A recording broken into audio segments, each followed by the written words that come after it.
This is our, I think our sixth meeting of the transition team, and today we're going to talk about assessment. That was session 6 of the GROOCx assessment, and we've been discussing this right from the beginning. Why it is that in social purpose projects and social purpose organizations, it's hard sometimes to get people who come and seem eager to do something, they don't become engaged, and some people who do come and become engaged eventually drop out. So there's a problem of I would call organizational sustainability, and we've been discussing that over the weeks. And Lou, part of her job, she's with the government, part of her job is to assess community organizations. So I have a feeling she has a lot to say about this. And I've had a lot of failed experiences with organizing, and I think that I haven't looked through all of session 6's presentations, but I think the focus is mainly on measuring success, especially to report back to donors. But I think that part of assessment is analyzing failure as well. And so just to set up a framework for this, let me see. I've got. Can you? Okay. Just to set up a framework. Just to set up a framework for this, I've got a assessment. You can measure success, and also it's important to analyze failure. Yep. And part of analyzing failure is to identify the riskiest assumptions, and then to intervene. You can do research, you can brainstorm, and I think it's hard to experiment. You try something to get more people more involved and see if it works, and if it doesn't, you try something else and you just keep on going. And so actually, why don't I start? Why don't I start with one of my experiences, and then we can proceed with an open discussion at some point. Maybe Lou can have a longer discussion of what she's been doing there. So I started. I was working with the Occupy movement, Occupy Wall Street, and then at the National Gathering in 2012, there was a meeting of the people who had set up the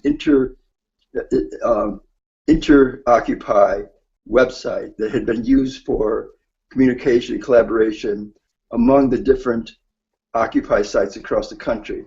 But we had wanted to set up, they had wanted to set up, but I took part in a couple of discussions, an inter-movement hub, so that, because the people who were coming to Occupy, they had a lot of different interests, and there were a lot of movements involved. Climate, poverty, across the board. Can you get that back, Bernardo? There. So, I'm aware of all that because I was close to them. Like my boyfriend was part of Occupy in Montreal, so I know a lot about that. Right. So when we set this up, it didn't work. It didn't take off. I mean, there was on the Inter-Occupy website, there was a section for a hub, and it didn't work. And so I kind of like put together, retrospectively, I put together our theory of change. And I think in the movie Field of Dreams, there was this concept, if we build it, they will come. Okay, so I think that was our first assumption. If we put up the website, people would come to it. And then moving along, it's like if they come, they will stay. If they stay, they will collaborate. If they collaborate, they will succeed. I think retrospectively, that was kind of like our implicit theory of change. And it didn't work. And I would say the first reason, I think in that particular case, the reason it didn't work is because not enough people came, and not enough people came because it wasn't advertised. I think that with GROOCs, with MOOCs, with any kind of organizing effort, I think there has to be an adequate amount of upfront publicity and outreach, and to get enough people to come. Yep. So that's, and let me say also, I don't know how we're going to do this. I should probably go like this. And yeah, I think, I forget what I was going to say. Okay, well, let's just proceed then. So maybe you want to talk about the three-tier system. One problem that we've identified is that different people come with different levels of commitment to organizing, and Renato came up with the idea of a three-tier system. We know of other organizations that are doing that. So maybe, Renato, you can talk a little bit about the idea that instead of expecting everybody to come with a full engagement, you can make room for people to come with different levels of engagement. Sure. Well, what I noticed on my own organizing is that people are different. They come with different levels of motivation. They want to engage more or less. This engagement changes over time, so they can come with a lot of energy. 2 or 3 months later, they're not feeling so excited about it anymore, and they have different talents and different history with whatever you want to do, right? And what I've been finding troublesome is to try to fit all these people into our expectations, and it brings frustration for both sides. For example, you get somebody that is very talented and knows a lot about what you're trying to do, and you want him to take a leadership position. If he is not engaged, there will be too much pressure on him, and he will end up drifting away from the project. And the same thing, if you get somebody with a lot of engagement, but do not have a lot of experience in the area that you're working or track with your organization, and you say, wow, this person has a lot of engagement, let's put him, her on a leadership position because that's what we need right now. And you do that, but the person feels lost and overwhelmed, even though she wants to engage and she has time, but she doesn't know where to start, So I think a more reasonable approach is for making room for the different types of engagement and of experience. And we could do that with one system that would be one level is about the attenders.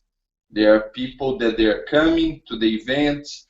They are, curious about what you're doing, but they are not willing to take a step to be a member or something like this.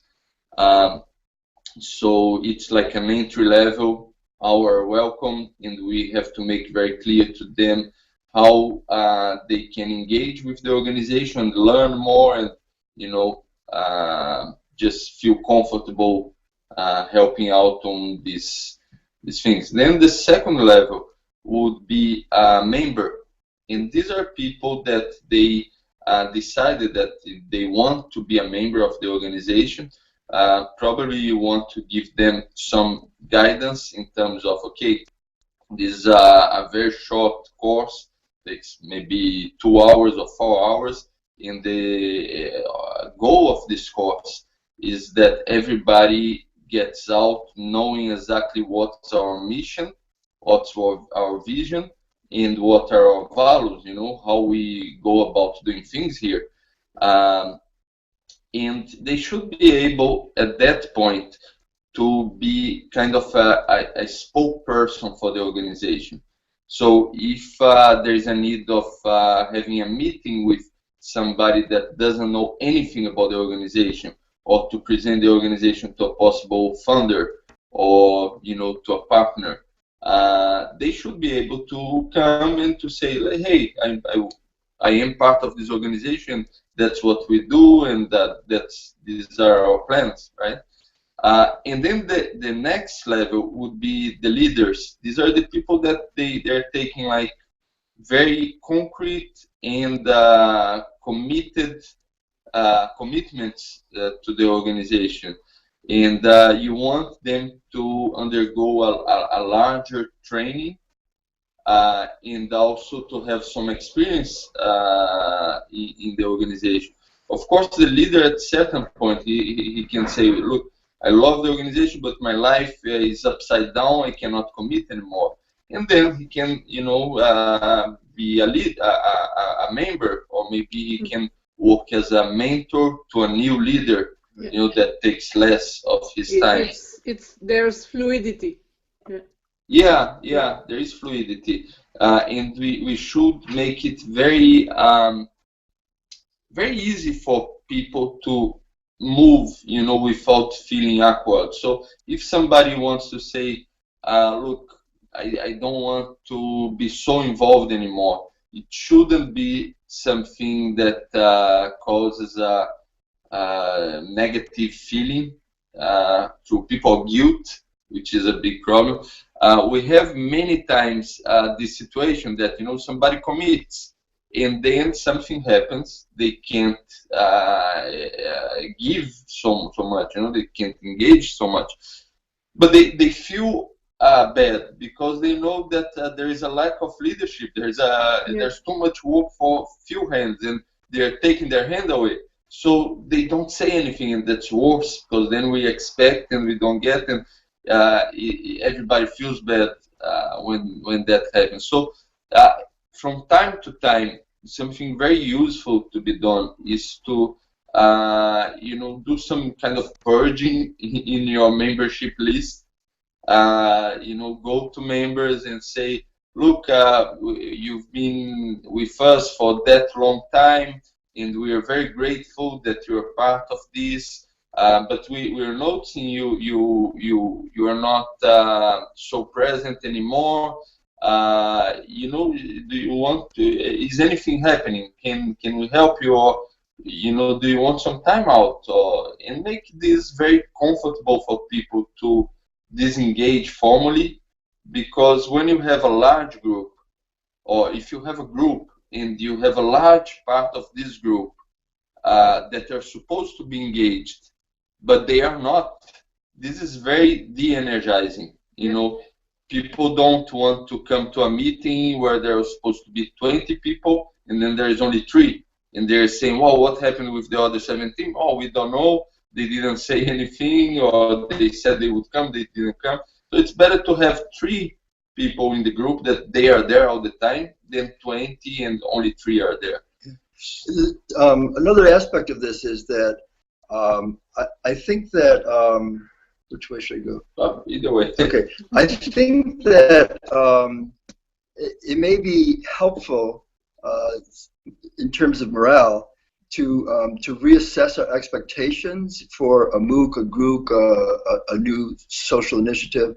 I think that it's unrealistic to expect that everybody who signs up is going to become engaged. Yeah. And I think what we have here with our transition team, we've got we got 10 people on the team.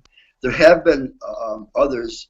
There's only 3 of us who've been attending these meetings. I know one guy has been wanting to, maybe 2 or 3 have been wanting to, but I don't know, haven't been able to hook up.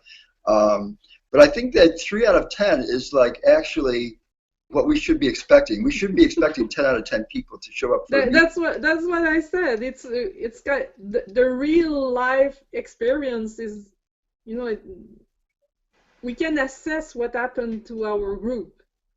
Yeah, but I think our group is a good example of that. Yep. Yep. Actually, Renato isn't even on our team of 10. He's an add-on on our Facebook. So some of the others have done important things, like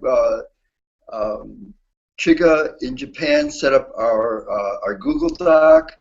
Sarav in Nepal set up our Facebook. Yeah. So people have been making contributions, And part of the reasons, one of the reasons possibly that they haven't been attending our meetings is technological. It may be that they just can't make the connections, especially when they're spread all over the world. Mm. But I think that it would be helpful to have a realistic understanding of what can be expected when I know that the MOOCs have already done this kind of assessment. When 60,000 people sign up and 1,000 people get engaged, they know that this is the kind of experience that they can anticipate. I'm not sure if the group had this sense of this expectation of this realistic expectation of how involved people would be. But I think it'd be helpful to get a realistic sense of that. And to a certain extent, that can be accepted as coming with the territory. Okay, we have to be realistic. But on the other hand, like what we're doing right now, we can look at why more people aren't more engaged and begin to address those problems. Mm-hmm. I think language is a major barrier. Literacy, there's any number of reasons, and I think we have to identify those and start addressing them. Mm-hmm. Like for the group, my opinion on that is that when we registered, it was not clear. You know, the expectations were not there. We didn't know about anything. Like, it was a very vague presentation of the team, but not what we would have to do. And so that's the main part. For me, it's the main part of people getting off, because when they just saw that there was, you know, teamwork and from all over the world and all that, so okay, that's not what I was expecting. So and if we, well, I don't know if we want to jump to the assessment topic, but this is the core of assessment. You have to put, you need objectives. You need to plan in advance your expectations and how you will measure it. Because if you just wait until the end or after a year, well, you don't know. You know, you can say, oh no, it was not a success. Okay, but why? You don't have any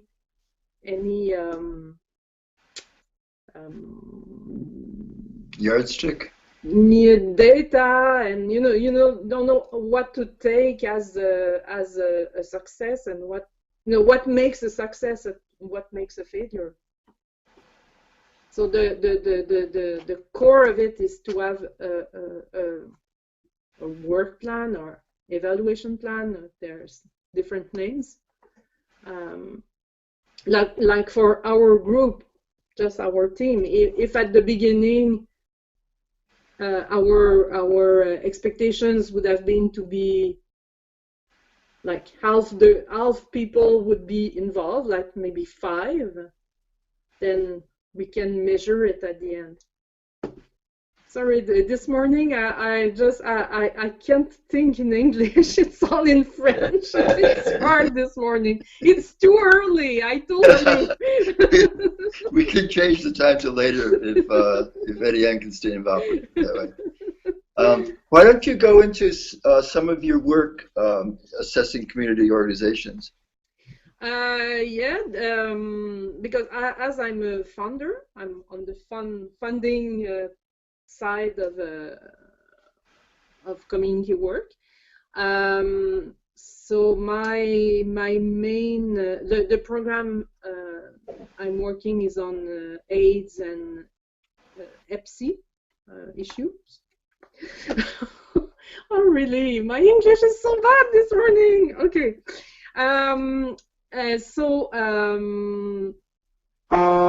Oh, what's that noise? Yeah. So community organizations submit their projects, and it's usually 2 or 3 year projects. So they have a work plan, they have an evaluation plan, and they have to report yearly. And the report is not only how many people participate or how many were happy about the activities, but it's more about knowledge transfer. Like, did they learn something about your, like, their activities? As the purpose of the program is prevention, AIDS prevention. So you can have a lot of social networking and all that, but at the end, there should be some kind of impact on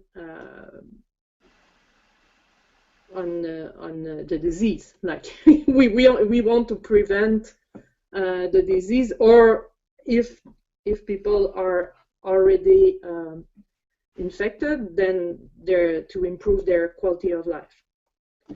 So you have to be clear on what do you want to measure. It's not only participation, it's what people gain from the activities. Mm-hmm. And I think for volunteers, we can have the same, to a certain extent, but same minding of, okay, you want to be involved, you want to volunteer.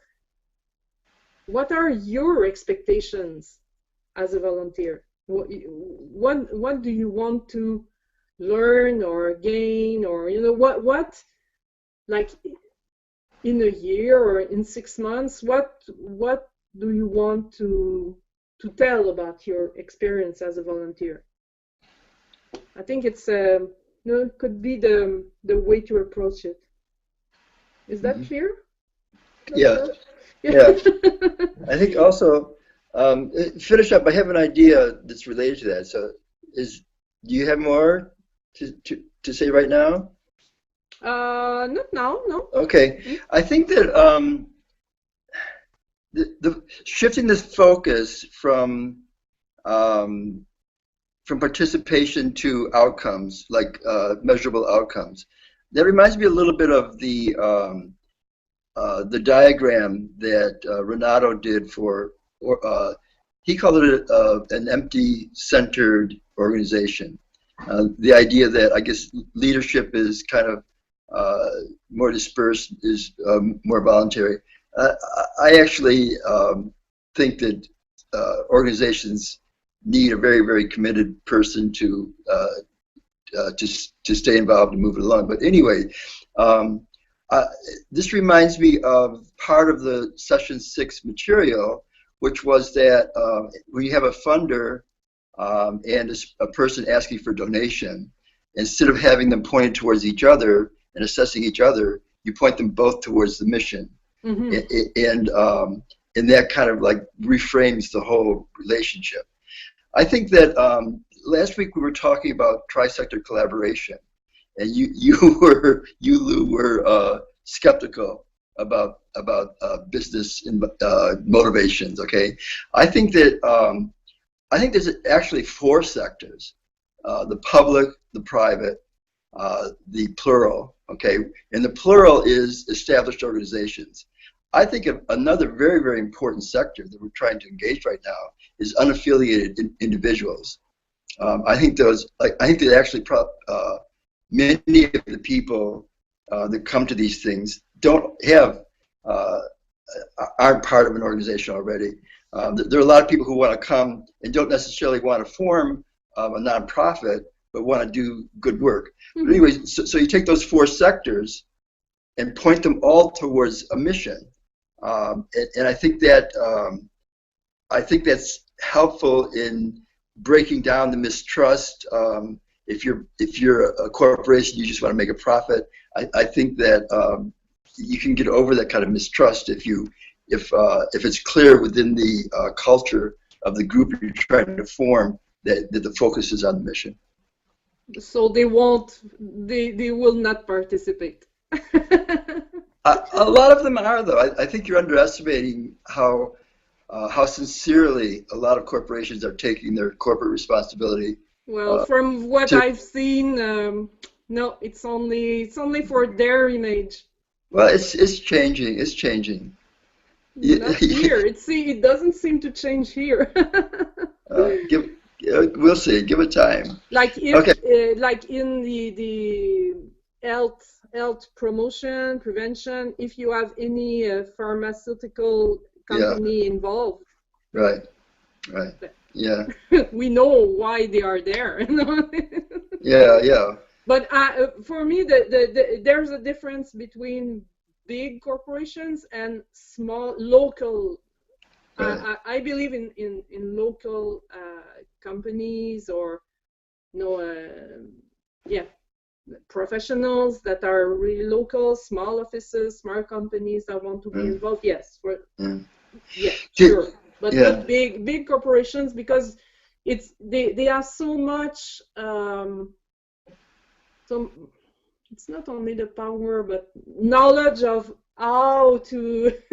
They have so many people working on their image that they can fool you easily. I mean, Yeah. No, but that it's not the same when you go to the local supermarket and you talk directly to the manager. It's so close that they cannot really fool you, because if they do, there's immediate impact for them in the community, right. with their customers. So it's Right.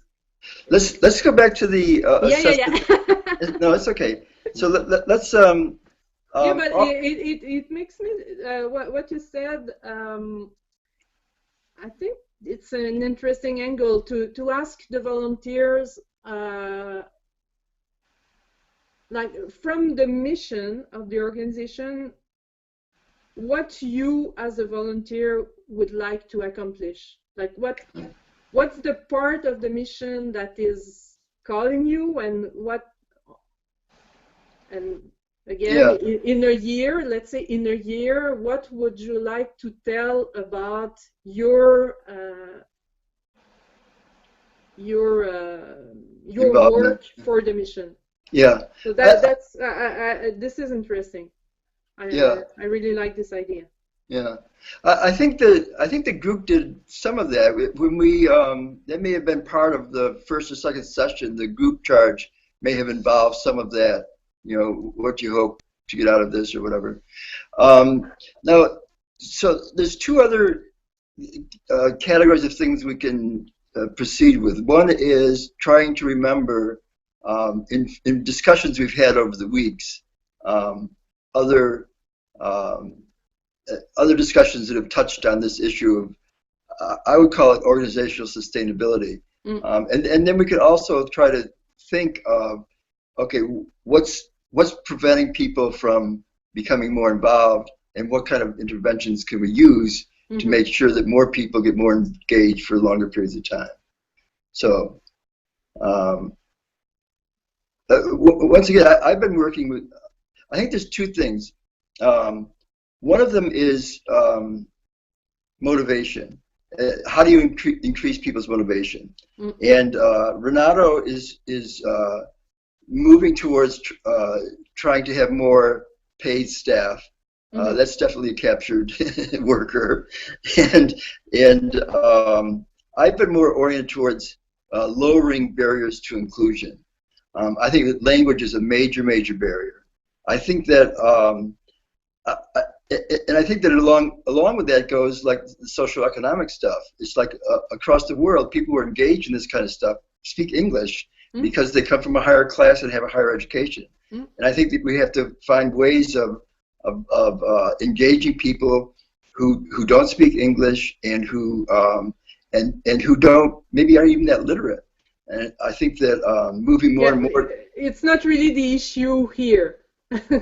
It's not a question of education.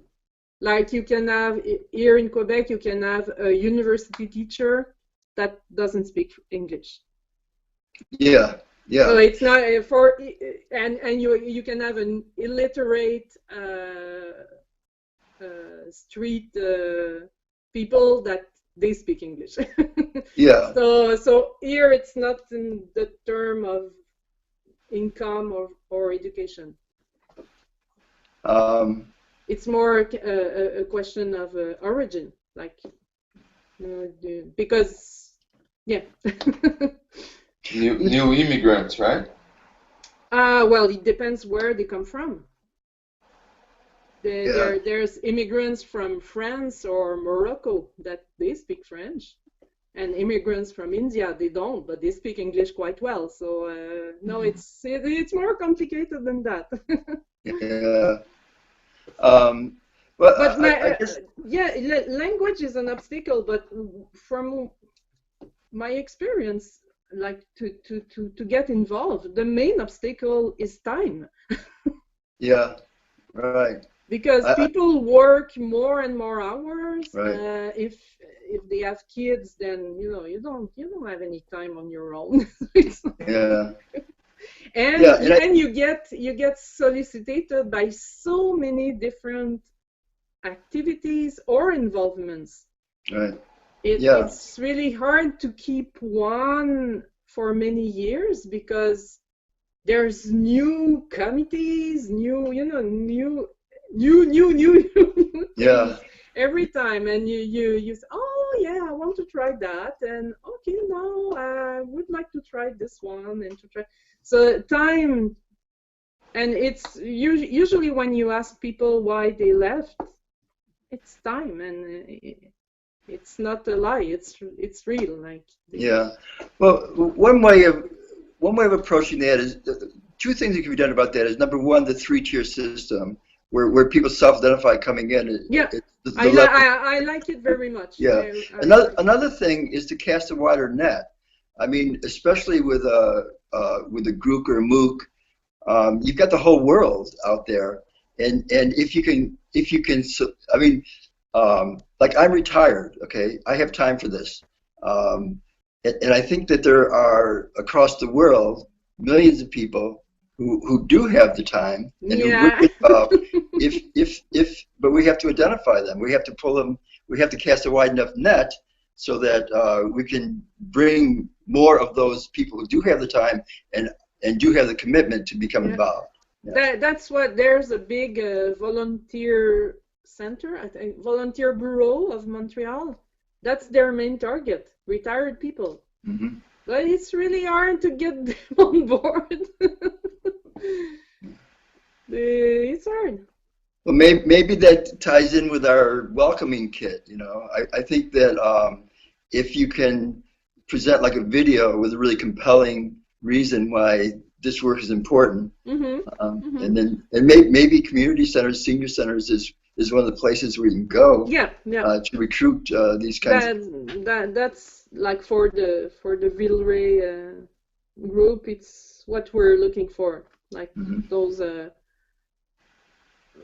either retired homes or retirement homes or even senior centers.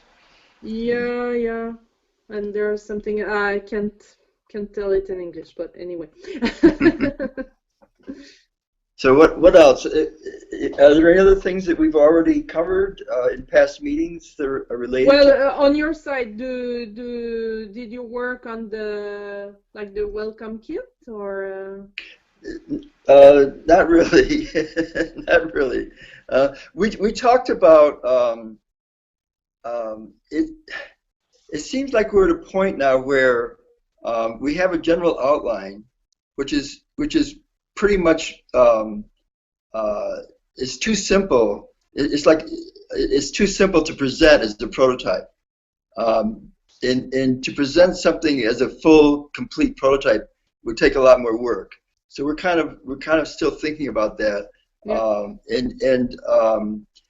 it may be you're working on the one in French. Renato's working on one in Portuguese, and I think we have to reassess whether we want to continue trying to do one in English, because to just give an outline is not really a prototype.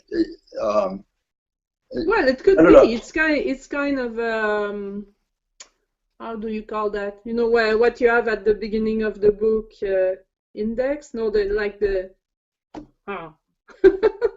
yeah, the structure. The structure, outline. Yeah, the outline. The content, like like you have in a book, like the content page with all the topics. Okay.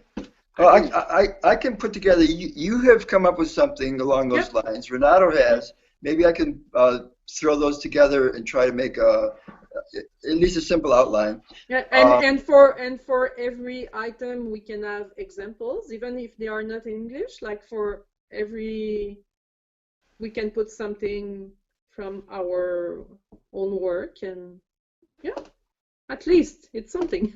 Okay, let's do that. Okay, is there anything else anybody wants to talk about? No, I just hope Etienne will come back to me. I send them my work from the structure I sent you. I've worked in French to fill it. So I hope we'll be able, him and I, to yeah, maybe to meet in person. I don't know. It's far. It is in the west, like the West Island. It's so I don't have a car, so it's really far from me. Right. But with this Google Hangout, maybe. So Well, I'll let you know. But you could also contact him person to person on Google. Yeah, that's what. Yeah. That's what I wrote him. So, but I don't think we have the same schedule. It's hard. It's hard. Like yeah. me, I work in the day, so I can't meet anyone in the day. Right. And from what I can see, he has young kids, and so in the evenings it's hard. So I don't know. Yeah. I don't know. We'll try. Anyway, that's and with my committee, we are planning a meeting this week or next week to talk about it. So I will have another input and yep. Okay, good. One way of presenting this might be to do a quick video of a presentation that you might take to a community center or something like that. I might try to do something like that in English. We'll see. So for next Saturday, shall we say tentatively it's 9:30? No, 9:30. 9:30. It's really good. That's 9, okay. 9. It's a bit early. I agree entirely. Because 9 is like I have to get up at the same time as during the week. You don't get a chance to sleep in. I know it's terrible. I Well, know. next Saturday I will not be here. Because it's Thanksgiving. We will be. Yeah, maybe we should skip a week. Yeah. Yeah. The other day on the 5. Yeah. I think I'll be. So we'll meet 2 weeks from now on a Saturday at 9:30, and we can change it if we have to. Let's make that tentative. Okay. And it should give me time to either meet my committee or with Etienne. So. Yeah. Talking about organizational failure is not as energizing as other topics, but I think it's important stuff, and I'm glad we did this. And I'll submit this to the group. When the video comes out on YouTube, I'll forward this to the group as a team effort that we're presenting as a way of being helpful. Yeah. On this topic of assessment. Yeah. Good. Okay. Renato? Okay. So maybe at the next meeting you'll be in Montreal. No? Are you touring? I may come up. I don't know. I may come up to do a post-course, to take part in a post-course assessment. I don't know. We'll see. If I come up, I'll definitely see you. Yeah, sure. Sure. If you can, McGill University is downtown, so it's really close to my work and quite easy to get there. Great. Okay. Is that it? Oh, yeah, I think so. Say something, Renato. Yeah, I don't see you. Okay. Wait, I don't see you. Oh, yeah. Okay, there you go. Okay. A little bit. Yeah. So well, yeah. Thank you. It's a very lovely day today. Very sunny outside. Yeah, So, here sunny, but 2 degrees, so it's oh, Oh, really? my. 2 degrees already. Wow. well, So the the snow is coming. Celsius. Snow is coming this week for sure. Yeah. We're in But the north. You have to check on the map. yeah, no, here it's chilly, but it's not that cold. But I It feels like it. good. Me, I like it. I prefer it to summer. So. Great. Yeah. Did you see the video I post on our Facebook Not yet. I okay will. about Yeah.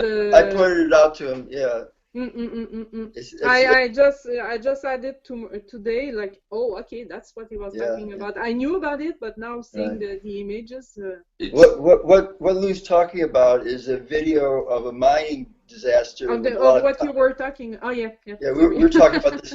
We were talking about this last session down in Brazil. They had an overflow of toxic waste from a mine that has polluted a river, and it's a very serious problem. And Lou found a video on it that she posted.